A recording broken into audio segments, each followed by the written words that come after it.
When the Africans braid too tight. Bro, I was getting a sew-in and I literally passed out in the stylist chair. Well, I was leaning, literally passing out, and she helped me towards the bed.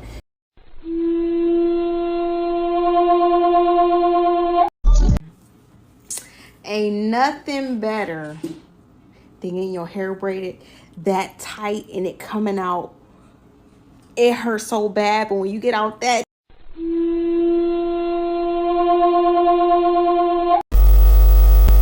Hey guys, it's Julie here. Happy New Year. How is this year panning out for you? I hope it's going well. Are you excited or just mad? Are you taking down your festive period hairstyles already? Hopefully, they were nothing like the hairstyles we're going to discuss in this video.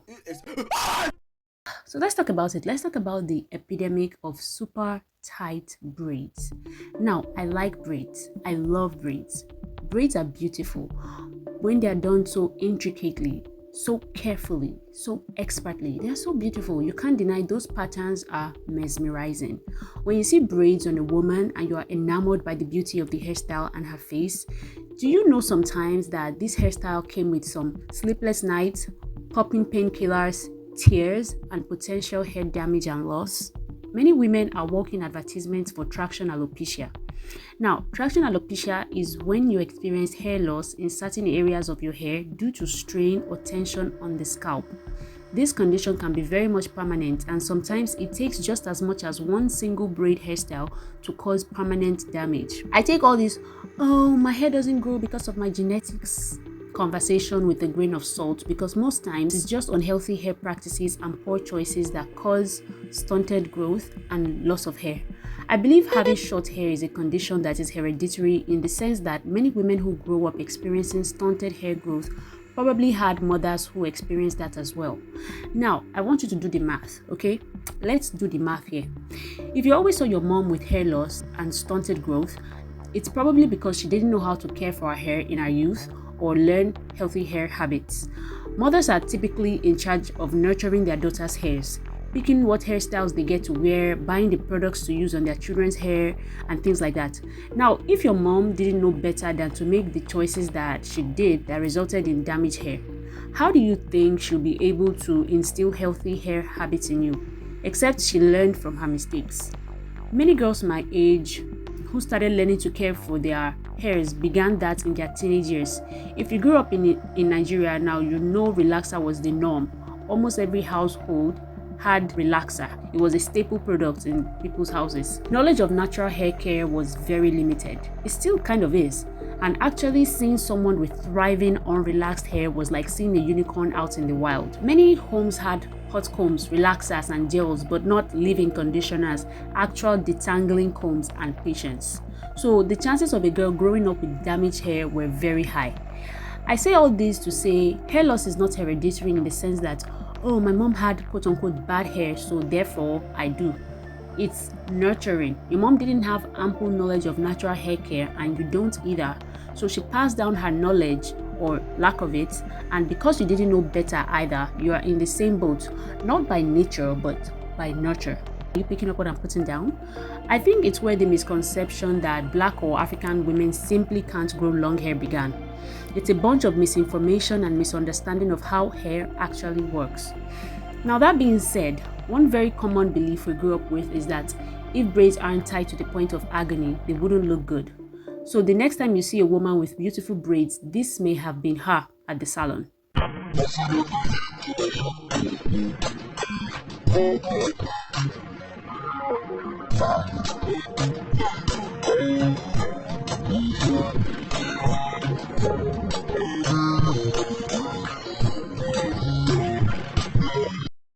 This is actually where my mind starts to go when I see intricate braiding now. And let's be honest, there are some styles you see and immediately think of pain. Those faux locks with Brazilian wool, those should be banned. I'm so serious. Seeing all those white heads and knots between the sections is very triggering and unsettling. I'm reading between the lines and it's a horror story. Stop getting these if your hairstylist doesn't have the sense to hold her finger at least half an inch away from your scalp before wrapping. When you have these braids in with the parts that are blinding and showing someone's reflection as well as your own deep reflections when they walk by, it's quite obvious you are in pain. I mean, you are the poster child for bad hair genes, but is it genetics or is it just ignorance?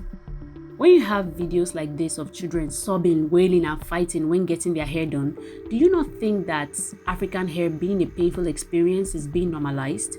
When she has had her edges snatched over and over again from childhood to teenagehood and is stuck with damaged hair later in life, these girls will look onto their mothers and say, I mean, my mom is bald, I'm bald, no one has hair in my family, so it's genetics. We just can't grow hair. And I'm not saying this is the case with everyone who can't grow their hair or has damaged hair, but I think we're so quick to chalk it up to genetics when we have damaged hair, hereby reinforcing the stereotype that black people can't grow hair. Pain is too normalized. And I'm not here to drag women who are victims of hairstylists or poor hair choices. Many people are ignorant or were ignorant. When you don't know better, it's fine. There was a time I didn't know better too. I thought crying in the salon was a healthy rite of passage. When the hairdresser snatched my hairline and other kids watched on in fright awaiting their turns, I thought it was normal, but it's not. It's the normalizing pain while braiding that makes hairstylists develop this I don't care attitude. They see you as a mule who can and should sit there and take the pain. We don't shame stylists enough for being heavy-handed. We just blame ourselves for being tender-headed. It's very expected for your hair to be pulled like a faulty generator or a chainsaw while you squirm and the hairstylist just tells you to stop moving around and keep still. In fact, nowadays they'll film you and put you on TikTok and people will laugh at you because your braids are tight and you now have a brain pouch at the back of your head. Normalize not having stylists give you a quick braid surgery when you go to do your hair. Now, I don't know about African stylists being harder on hair than Black American stylists. I've seen videos of this a lot. I'm Nigerian. I've only had quote-unquote African stylists do my hair. Some have been a nightmare, some have been patient, but I'll admit, when I do see a hairstylist who's gentle and actually cares about natural hair and its well-being, I'm pleasantly surprised. Now, I don't do my hair out as much because once bitten, twice bald. Hello, but I've also seen videos of Black American stylists wreaking havoc on their victims or clients. So I think it's just a general thing where most stylists are lackadaisical when it comes to natural hair.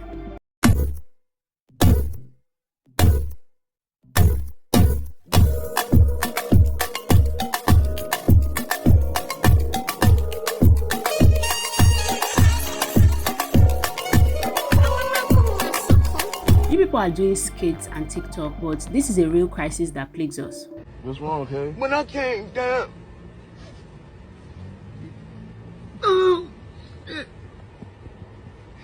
I'm trying to make you understand what I'm saying. Braids are not protective if they rip out your hair follicles, cause knots and boils and warts, or cause you sleepless nights. These are not symptoms of protection, but problems. You people are under attack. You people will have braids like this one and start dreaming of a time when sleep was a conceivable activity to partake in. Now, sleep is an idea, a concept, an illusion, a subject that shouldn't be broached. Please, choose peace. Please. If you literally just got your braids done and you want to loosen them up, I'm going to show you guys how to do that. I literally just did my braids. You guys can see a tutorial back on my page. But let's do. I'm going to boil up some water and find a piece of cloth. I'm going to when it's really hot, I'm going to place it on the top of your head. Oh, that feels so good. I'm going to keep going. You can also loosen up the bottom of your braids. And yeah, you have a better looking braids now. There is people that are giving tutorials on how you can live with the pain of braids, how you can manage it. I think they have it all wrong. You don't need painkillers, you don't need hot towels, you don't need an ice pack. What you need is to sue your stylist and find God for putting yourself through that and trying to normalize it. Then you and the other broken and traumatized can start a support group where you talk about how you survived the facelift braids era. That's what I think. These braids, some women do them back to back to back. They're always in a state of perpetual pain. This is their default mode. That's why they have short tempers. Free yourself, my sisters. Free yourselves from the shackles. And some people seem to enjoy or support the pain. Some of you think it's normal or even encourage it. When I see videos of white people getting braids and crying and the comments are filled with women celebrating or laughing like, oh my god, they want braids until they see that they can't endure it, or oh, they're not built for this. as though we are immune to the pain ourselves or our hair doesn't suffer for it. You are spreading that sinister notion that Black or African people have a higher tolerance for pain. Are we being serious right now?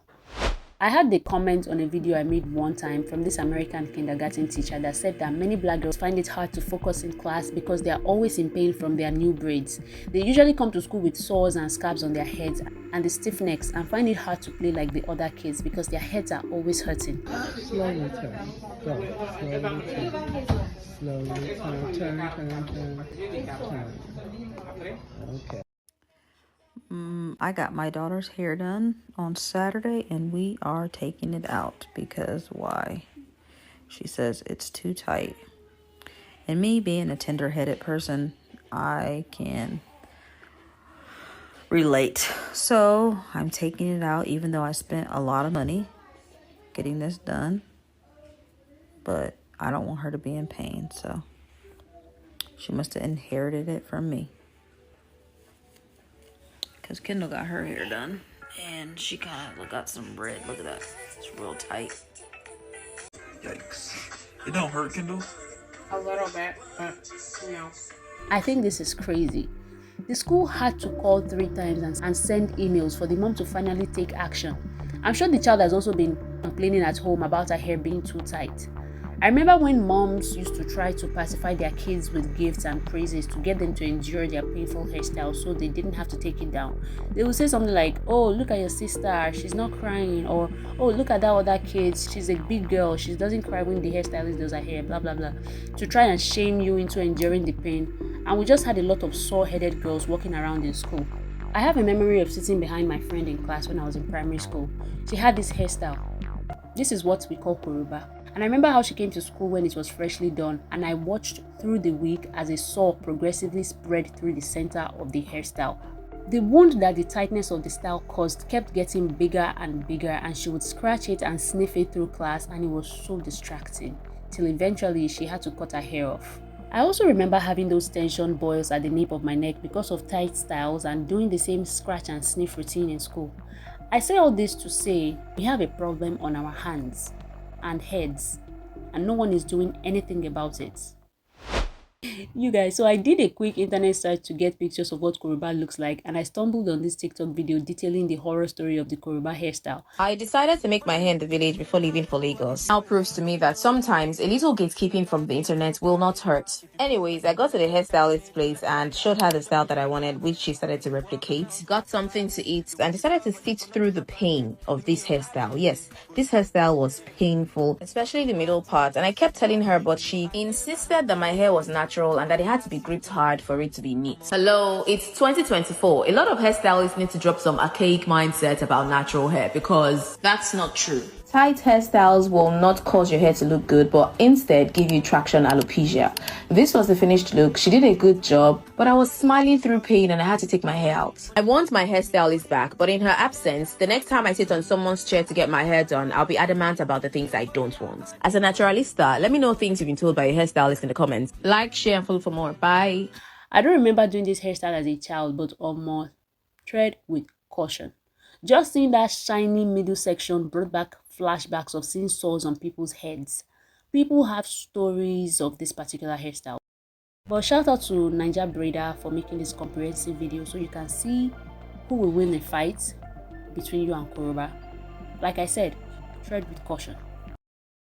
Bro, I was getting a sew-in and I literally passed out in the stylist chair. Well, I was passing out and we both kind of caught onto it. So she was like, whoa. And I was like, I think I need to lay down. She then told me to go lay down on like a bed. It looks like maybe she does lashes or something. I thought about this story time because when I was getting my hair done, she put this little band around my head to, you know, hold my lace down or whatever. And when she put it on, it was like a little tight, but it wasn't bad to where I'm like, yo, can you loosen it up? But it reminded me of this story time. So I went to go get a sew-in, right? And it was like a full sew-in. So there was no leave out. There's no invisible part, nothing. So she did a beehive braid around my entire head. When she did the braid, it was kind of tight, but I'm like used to getting my hair braided when I was younger. And as I grew up, like it being tight wasn't like a huge bother to me. So when she actually started to sew the tracks on around my head, it made the braids that much tighter. That shit started getting tight and tight. And I told her, I'm like, oh, it's kind of tight. And she was like, where's tight? And I'm like, bitch, all around. And I'm not gonna lie, at this point, we're deep in, like, she literally only has like this little circle left. And so she started to take out she started to take out the middle part, because I told her, I'm like, it feels even tighter up here. So she started to take it out, and as she took it out, I was leaning, literally passing out, and she helped me towards the bed, and I feel like I still passed out, but I was on the bed at that point. Bruh.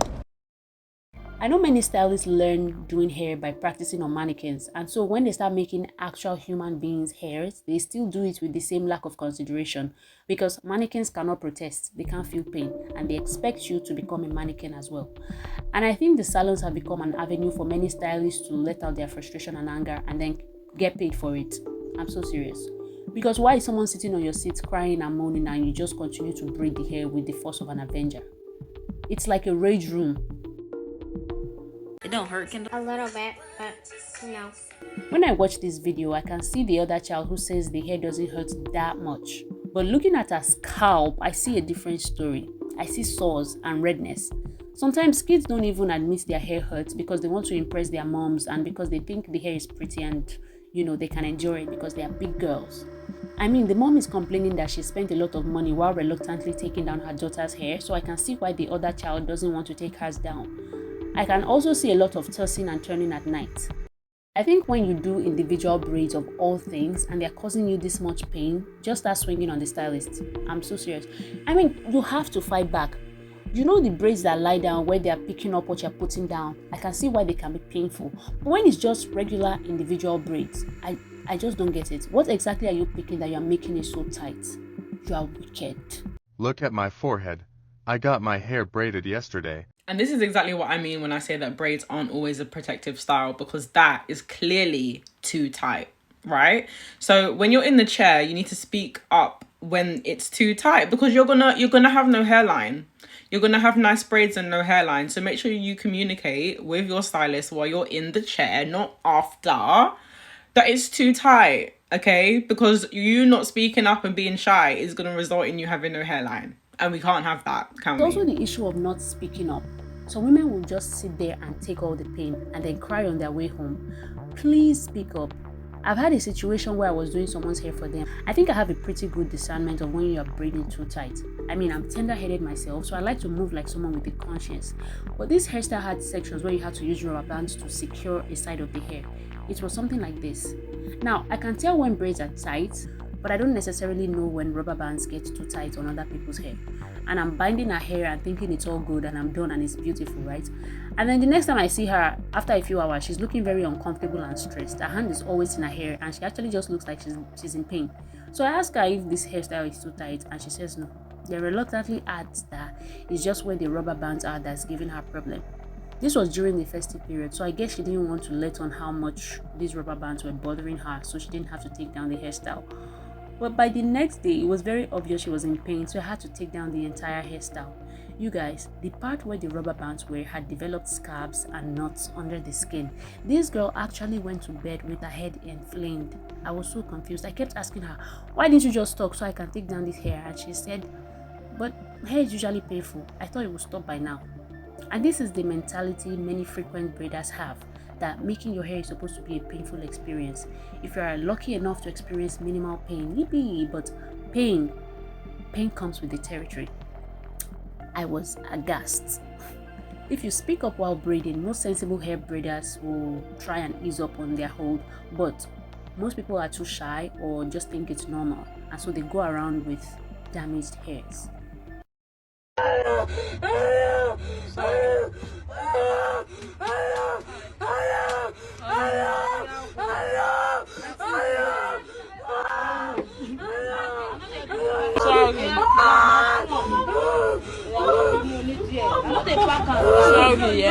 This is an example of a hired killer. This is not a sensible hairdresser. She's doing more than speaking up. She's wailing like a new widow and they are still going. These people are crazy. Why would you try and put new braids, fresh braids up in a pony? Like, the girl is literally crying her soul away and you proceed to attempt putting the hair up. Oof, I don't know what to say to you people anymore. Please. Oh my God. Please, people, it's 2025. We have to do a better job at being kinder to ourselves. This is madness. Madness, I tell you. Stop it. Anyways, if you've enjoyed this video, like and subscribe and drop your thoughts below. If you haven't watched my video on how to achieve a hair glow up for 2025, go find it and watch. There it is. Watch it. Thanks for watching, and I'll see you in my next one. Bye.